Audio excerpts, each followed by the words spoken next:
നടൻ ബാലയ്ക്ക് ഡോക്ടറേറ്റ് ധരിക്കുന്നത് താരം ചെയ്തു വരുന്ന ജീവകാരുണ്യ പ്രവർത്തനങ്ങളെ മുൻനിർത്തിയാണ് അംഗീകാരം. ഇന്ത്യയിൽ ആദ്യമായിട്ടാണ് ഒരു ഇന്റർനാഷണൽ അതിന് അമേരിക്കൻ യൂണിവേഴ്സിറ്റി റെക്കഗ്നൈസ് ചെയ്ത് ഒരു നടനക്ക് തരുന്നത്. എല്ലാവരോടും എനിക്കൊന്നേ പറയാനുള്ളൂ, ഇതൊരു മഹാസംഭവമാണ്. എന്റെ ഈ നേട്ടത്തിൽ ഒരു മലയാളിയും അഭിമാനം കൊള്ളണം. സംസ്ഥാനത്ത് ഓണററി ബിരുദങ്ങൾ എന്ന പേരിൽ തട്ടിപ്പ് ഡോക്ടറേറ്റുകൾ വിൽപ്പനയ്ക്കുണ്ട്. അപ്പം ഞാൻ പൊട്ടനാ? ഇത്രയും ഞാൻ ചെയ്തുകൊണ്ടിരിക്കുന്നു, ഞാൻ പൊട്ടനാ? നടൻ ബാല അടക്കമുള്ളവർക്കും ഓണററി ഡോക്ടറേറ്റ് താൻ നൽകിയിട്ടുണ്ടെന്നും ഇയാളുടെ വെളിപ്പെടുത്തൽ. എന്റെ ഗുരുവായൂർ ഞാൻ പറയണെങ്കിൽ ഷീസ് എ ഗോൾഡ്. എലിസബത്ത് ഒരു ഗോൾഡ്, പ്യുവർ ക്യാരക്ടർ. എൻ്റെ കൂടെ ഇല്ല, ഞാനും അവളുടെ കൂടെ ഇല്ല. വിധി. அவள் கேரக்டர் மாதிரி ஒரு பெண்ணை நான் கண்டுட்டில்லை. ஷீஸ் எ கோல்டு. உண்மையில சொல்கிறேன், கோல்டுன்னா கோல்டு. ஒரு சைடில் சொர்க்கம் இருந்தால் இன்னொரு சைடில் டிஃபிகல்ட்டிஸ் இருக்க தான் செய்யும். இந்த சொர்க்கம் இங்கே இருக்கு.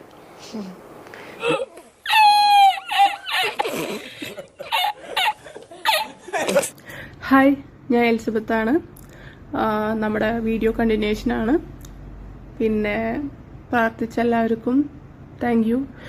ഞാൻ ഡിസ്ചാർജായി, വലിയ പ്രശ്നമൊന്നുമില്ല.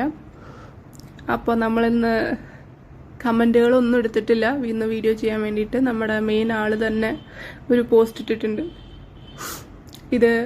ഇതേ കണ്ടന്റ് വരുന്ന കുറച്ചും കൂടി എക്സ്പ്ലെയിൻ ചെയ്തിട്ടുള്ള പല ഫേക്ക് ഐഡികളിൽ നിന്നുള്ള ഭീഷണി ഞാൻ തന്നെ നാർസിസിസ്റ്റിക് പേഴ്സണാലിറ്റി ഡിസോർഡർ എന്ന് പറഞ്ഞിട്ടുള്ള എപ്പിസോഡുകൾ ഇട്ടപ്പോഴും വന്നിട്ടുണ്ടായിരുന്നു. അതിൻ്റെ സംഭവം ഡീറ്റെയിൽസൊക്കെ എൻ്റെ കയ്യിലുണ്ട്. കുറച്ചുകൂടി എക്സ്പ്ലെയിൻഡ്. ഇതിപ്പോൾ കുറച്ചല്ലേ പറഞ്ഞിട്ടുള്ളൂ. I will expose your past truth, one word will finish your all your drama എന്നൊക്കെ പറഞ്ഞിട്ടുള്ള ചെറിയ അങ്ങനെ ഇൻഡയറക്റ്റ് ആയിട്ടുള്ള ഭീഷണികളല്ലേ. പക്ഷെ ഡയറക്റ്റ് ആയിട്ടുള്ള ഭീഷണികൾ അതിൽ വന്നിട്ടുണ്ടായിരുന്നു.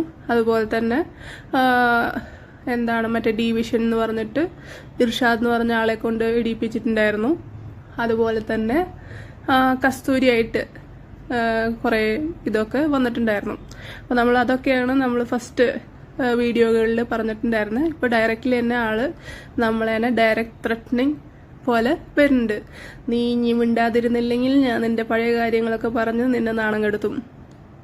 ഇങ്ങനെ പല ഭീഷണികളും കൂടെയുള്ള സമയത്തും അതുപോലെ തന്നെ പിരിഞ്ഞ സമയത്തും അങ്ങനെ പല സമയത്തും ഡയറക്റ്റ്ലിയും ഇൻഡയറക്റ്റ്ലി ഫേക്ക് അക്കൗണ്ട് വഴിയും അങ്ങനെ പല ഇതിലും വന്നിട്ടുണ്ട്. ഇതുപോലത്തെ ഭീഷണി മാത്രമല്ല, ചേട്ടൻ പഠിച്ചിരുന്ന കോളേജിൽ അവനെ തോൽപ്പിക്കും, ഞാൻ കേസ് ഇന്നടിച്ചിട്ടുള്ള ഇതിൽ ഞാൻ പോലീസ് സ്റ്റേഷനിൽ കംപ്ലൈൻറ്റ് കൊടുക്കുമെന്നൊക്കെ ഉള്ള ഇത് വരുമ്പോൾ ഇല്ല, അവൾ കംപ്ലൈൻറ്റ് കൊടുക്കില്ല, അവൾക്ക് കംപ്ലൈൻറ്റ് കൊടുക്കാൻ പറ്റില്ല, കാരണം ഞാൻ അവളുടെ ചേട്ടനെ എക്സാമിന് തോൽപ്പിക്കുന്നൊക്കെ പറഞ്ഞ് ഭീഷണിപ്പെടുത്തിയിട്ടുണ്ട്, അതുകൊണ്ട് അവൾ കേസ് കൊടുക്കില്ല എന്നുള്ള കോൺഫിഡൻസ് ഒക്കെ പുള്ളിക്ക് അന്നുണ്ടായിരുന്നു. അതുപോലെ തന്നെ ഇങ്ങനെ പല കാര്യങ്ങളും പറഞ്ഞിട്ട് അന്നും ഭീഷണിപ്പെടുത്തിയിട്ടുണ്ടായിരുന്നു. മാത്രമല്ല പല ഇൻ്റർവ്യൂകളിലും ഇന്നെ പിടിച്ചുകൊണ്ട് ഇരുത്തിയത് ഇങ്ങനെ പല ഇതും പറഞ്ഞ് നിന്നെ നാണം കെടുത്തും, അങ്ങനെ ചെയ്യും ഇങ്ങനെ ചെയ്യും. കാരണം ഒരു സമയത്ത് ഞാൻ എൻ്റെ പേരൻസിനെങ്ങാണ്ടും വിശ്വസിച്ചിരുന്ന ആള് ആയിരുന്നു ഈ മനുഷ്യൻ.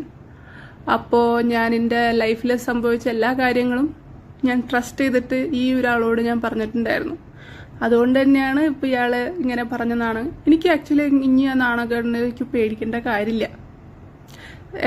എന്താ വെച്ചാൽ നിങ്ങൾക്ക് ഞാൻ ഇത്ര ഇത് ചെയ്തിട്ട് റേപ്പാക്കി ഇതാക്കണമെന്നൊക്കെ ഞാൻ മീഡിയയിൽ വന്ന് പറയണു. ആർക്കും ഒരു വിലയില്ല. ഒന്നുമില്ലെങ്കിലും കേൾക്കണ ആൾക്കാർക്ക് ഓക്കെ, അവര് ഇന്നെ ഡിഫെയിം ചെയ്തു എന്ന് പറഞ്ഞ് കംപ്ലൈൻറ്റ് ചെയ്യണ്ട, അവരും ചെയ്യണില്ല. പകരം ഇന്നെ ഭീഷണിപ്പെടുത്തുകയാണ് ചെയ്യണത്. ഇനി പറഞ്ഞാൽ വീണ്ടും നിന്നെ നാണം കെടുത്തും.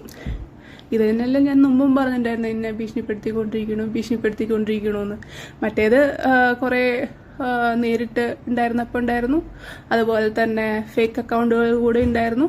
ഇപ്പോൾ സ്വന്തം ചാനലിലൂടെ ഇനിയിപ്പോൾ കുറച്ച് കഴിഞ്ഞാൽ ഞാൻ ചിലപ്പോൾ പറയും ഞാനിട്ടതല്ല, വേറെ വല്ലവരെങ്കിലും ഇട്ടതാന്ന് പറഞ്ഞിട്ട് അവരുടെ തലയിലേക്ക് ചിലപ്പോൾ എടുത്തിട്ട് ഇടുണ്ടാവും. അതൊന്നും എനിക്കറിയില്ല. എന്തായാലും ആ പോസ്റ്റ് ഞാൻ വായിക്കുകയാണ്. cheapest person who spoke about my father who passed away 5 years ago. Shame on you, girl.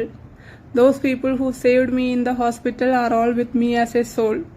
Those people who saved me not for money or my Palarivattam flat. ഓ മണിക്ക് വേണ്ടിയിട്ടല്ല, അത് നമ്മൾ കോടതിയിൽ നിങ്ങൾ കൊടുക്കൂല. അപ്പം മണിക്ക് വേണ്ടിയിട്ട് ആരൊക്കെ ഉണ്ടായിരുന്നു എന്നൊക്കെ കാണിച്ചു തരാം. പിന്നെ പാലാരിവട്ടം ഫ്ലാറ്റിൻ്റെ കാര്യം പറഞ്ഞപ്പോൾ അതിനെ പറ്റിയിട്ട് കാര്യം ഞാൻ മറന്നിരിക്കുകയായിരുന്നു. അപ്പോൾ പാലാരിവട്ടം ഫ്ലാറ്റ് നിങ്ങൾ എത്ര പെണ്ണുങ്ങൾക്ക് കൊടുക്കുന്നതാണ് നിങ്ങൾ വാഗ്ദാനം കൊടുക്കണേ? ഞാൻ തന്നെ പറഞ്ഞല്ലോ, നിങ്ങൾ പ്രേമിച്ചുകൊണ്ടിരിക്കുന്ന സമയത്ത്, അതായത് ഞാൻ പ്രേമിച്ചുകൊണ്ടിരിക്കുന്ന സമയത്ത്, മറ്റേ പുള്ളി എന്താണ് കണ്ടിരുന്നതെന്ന് എനിക്കറിയില്ല. അപ്പം അങ്ങനെ പ്രേമിച്ചു എന്ന് ഞാൻ വിശ്വസിച്ചിരുന്ന സമയത്ത് അവിടെ കൂടെ വേറൊരു പെണ്ണ് ചേരുന്നു എന്ന് ഞാൻ പറഞ്ഞായിരുന്നു. ആ പുള്ളിക്കാരി എന്നിട്ട് വേറൊരു റിലേഷൻ കണ്ടപ്പോൾ അവിടുന്ന് തെറ്റിപ്പിരിഞ്ഞ് പോയി എന്നും പറഞ്ഞിട്ടുണ്ടായിരുന്നു. അത് കഴിഞ്ഞ് ഇവർ ഹോസ്പിറ്റലിൽ വെച്ചിട്ട് വിളികളൊക്കെ ഉണ്ട്. അവരോടാണ് എലിസബത്ത് ലിവർ കൊടുക്കാമെന്നൊക്കെ പറഞ്ഞിട്ടുണ്ട്. ഞാൻ അവളുടെ ലിവറൊന്നും മേടിക്കില്ല, കാരണം അവളുടെ ലിവർ മേടിച്ചു കഴിഞ്ഞാൽ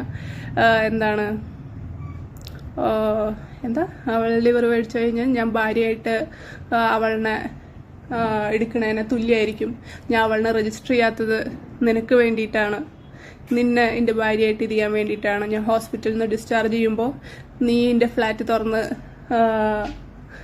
എനിക്ക് വേണ്ടിയിട്ട് വെയിറ്റ് ചെയ്യണം. അപ്പോൾ ആ പുള്ളിക്കാരി, ചേട്ടാ ഞാൻ ചേട്ടനോട് നുണ പറഞ്ഞു, എൻ്റെ ബ്ലഡ് ഗ്രൂപ്പ് എ പോസിറ്റീവ് ആണ്, ചേട്ടന് എന്നോട് ഇഷ്ടം തോന്നാൻ വേണ്ടിയിട്ട് എൻ്റെ ബ്ലഡ് ഗ്രൂപ്പ് ഒ പോസിറ്റീവ് എന്ന് പറയണേ എന്നൊക്കെ പറഞ്ഞിട്ടുള്ള സംഭവങ്ങളൊക്കെ ഉണ്ട്. എന്നിട്ട് അവരോട് പറയുന്നുണ്ട്, നമ്മുടെ ആ മോൻ ഉണ്ടല്ലോ, ആ മോനെ ഞാൻ ഫ്ലാറ്റ് എഴുതി കൊടുക്കും. അവൻ കുട്ടിക്കാലം തൊട്ടിട്ട് കാണണല്ലേ, ആ ഫ്ലാറ്റിലല്ലേ കളിച്ച് വെച്ചത്, അപ്പം അവനാണ്. ഇതേപോലെ ഡയലോഗ് പാലക്കാട് നിന്ന് വരുന്ന വേറൊരു പെണ്ണായിട്ട് പറയണത് ഞാൻ കേട്ടായിരുന്നു. അതായത്, നീ ഇവിടുത്തെ മുതലാളിച്ചല്ലേ, അപ്പോൾ നീ വേണ്ട ഇവിടുത്തെ കാര്യമൊക്കെ നോക്കാൻ വേണ്ടിയിട്ട്, അപ്പോൾ ബാക്കിയുള്ളവരൊക്കെ നിന്നെ മേഡെന്ന് വിളിക്കണം, അപ്പം അതിൻ്റെ ഒരു അധികാരമാണ് എന്നൊക്കെ പറഞ്ഞ് എല്ലാവർക്കും ഒരു മോഹം കൊടുക്കുന്ന പരിപാടി. അതുപോലെ വേറെ ഉണ്ട് കേട്ടോ, വേറെ ആൾക്കാരോടും പറഞ്ഞിട്ടുണ്ട് ഈ ഫ്ലാറ്റ് കൊടുക്കുന്നുള്ളത്. ഞാൻ 2 കേസ് എടുത്ത് പറഞ്ഞു എന്നുള്ളൂ, ഓർമ്മിച്ചില്ലെങ്കിൽ. എനിക്ക് പക്ഷെ നല്ല ഓർമ്മയുണ്ട്. പിന്നെ ഹൂ ഈസ് റേപ്പിംഗ് ഹൂ, ഇന്നോടാണോ ചോദിക്കണേ who is raping who? Doubt ഉണ്ടെങ്കിൽ കോർട്ടിൽ പോയി ചോദിക്കുക. പിന്നെ expose your past truth. Expose ചെയ്യൂ, ട്രൂത്ത് അല്ലേ, ഫോൾസ് അല്ലല്ലോ എക്സ്പോസ് ചെയ്യാൻ പോണേ. ട്രൂത്ത് എന്താ വെച്ചാലും എക്സ്പോസ് ചെയ്തുകൊണ്ട് എനിക്ക് പ്രശ്നമില്ല. 1 word will finish all your drama.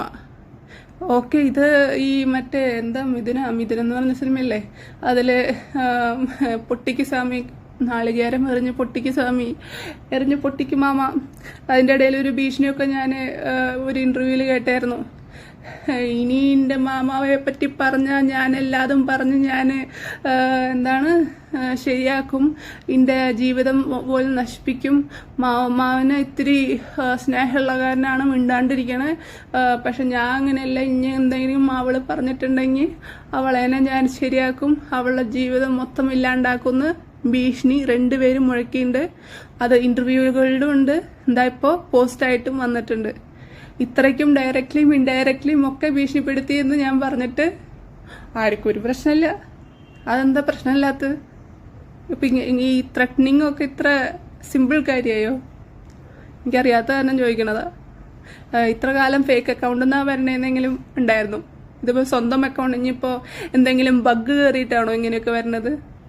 Like അറിയാൻ വയ്യ എന്നിട്ട് ചോദിക്കണതാ. ഞാനെന്തായാലും ഈ വീഡിയോ നിർത്താൻ പോണില്ല. എൻ്റെ പാസ്റ്റും പ്രസൻറ്റും ഫ്യൂച്ചറും, കാരണം ഇന്നെങ്ങാണ്ടും നന്നായിട്ട് അല്ലാതെ നിങ്ങൾക്ക് നന്നായിട്ട് ഓർമ്മയുള്ളത് നിങ്ങൾക്ക് എനിക്ക് നന്നായിട്ട് അറിയാം. കാരണം ഞാൻ അത്ര ട്രസ്റ്റ് ചെയ്തിട്ടുണ്ടായിരുന്നു. നിങ്ങൾ തന്നെ പറഞ്ഞിട്ടുണ്ട്, ദൈവം കൊണ്ടുവന്ന് തന്നതാണ് നിന്നെ എനിക്കെന്ന്. ശരിക്കും ദൈവം തന്നെയായിരിക്കും കൊണ്ടുവന്നിട്ടുണ്ടായിരിക്കുക. അത് പക്ഷെ വേറെ കാര്യത്തിനാണെന്ന് എനിക്കിപ്പോൾ തോന്നുന്നു. ഇന്നത്തെ ഇതിൽ എനിക്ക് ഇത്രേ പറയാനുള്ളൂ. അടുത്ത വീഡിയോയിൽ ബാക്കി കാര്യങ്ങളൊക്കെ പറയുന്നതായിരിക്കും. പിന്നെ വേറെ പല കമൻറ്റുകളൊക്കെ കണ്ടു, ആ കമൻറ്റുകളൊക്കെ നമ്മൾ അടുത്ത വീഡിയോയിലും, പിന്നെ അടുത്ത എപ്പിസോഡ് കഥകൾ ഞാൻ ജീവനോടെ ഇന്നെ ബാക്കി വയ്ക്കുകയാണെങ്കിൽ നമുക്ക് കാണാം. കാരണം ഇങ്ങനെ പബ്ലിക്കായിട്ട് ത്രെറ്റനിങ് ഒക്കെ ചെയ്തിട്ടും ഓൾറെഡി ത്രെറ്റനിങ് ഉണ്ട് എന്ന് ഞാൻ 100 പ്രാവശ്യം വിളിച്ചു പറഞ്ഞിട്ടും ആൾക്കാർക്ക് ഇത്ര പബ്ലിക്കായിട്ട് ഇനിയൊരു അക്ഷരം ഇന്ത്യ നിന്റെ മൊത്തം ഇതും ഇത് ചെയ്യുന്നൊക്കെ പറഞ്ഞ് ആൾക്കാർക്ക് പറയണമെങ്കിൽ അതൊരു ധൈര്യമാണല്ലോ. ആ ധൈര്യം എവിടുന്നാ വരണേന്നൊക്കെ ഇത്തിരി ബുദ്ധി കോമൺ സെൻസ് ഉള്ള ആൾക്കാർക്കൊക്കെ മനസ്സിലാവും. ഞാൻ എന്ത് ചെയ്താലും ആരും ഒന്നും മിണ്ടാൻ പോണില്ല. അപ്പോൾ അത്ര എനിക്ക് പറയാനുള്ളൂ. അപ്പോൾ നിങ്ങൾ എക്സ്പോസ് ചെയ്ത് പാസ്റ്റ് ട്രൂത്ത് അല്ലേ, ട്രൂത്ത് എക്സ്പോസ് ചെയ്യും. ഓക്കെ, അപ്പോൾ വീണ്ടും പറയണു, ഇതൊന്നും ത്രെറ്റനിങ് ആയിട്ട് ആർക്കും തോന്നിയില്ലല്ലോ അല്ലേ? ഇതൊന്നും ആർക്കും ത്രെറ്റനിങ് ആയിട്ട് തോന്നണില്ല. മുമ്പ് ഇന്റർവ്യൂവിൽ വിളിച്ച് എൻ്റെ മാമാവെ പറ്റി പറഞ്ഞാലെന്ന് പറഞ്ഞിട്ടൊരു ത്രെറ്റനിങ് ഉണ്ടായിരുന്നു, അതും തോന്നിയിട്ടില്ല. ഇത്ര ഫേക്ക് അക്കൗണ്ടുകൾ ഇറക്കി ത്രെറ്റനിങ് അടിക്കണത് ആർക്കും ഒന്നും തോന്നിയില്ല. അപ്പോൾ ഈ കേരളത്തിൽ ഇങ്ങനെയൊക്കെ നടന്നിട്ടും ആർക്കും അത് ഒരു പ്രശ്നമല്ല.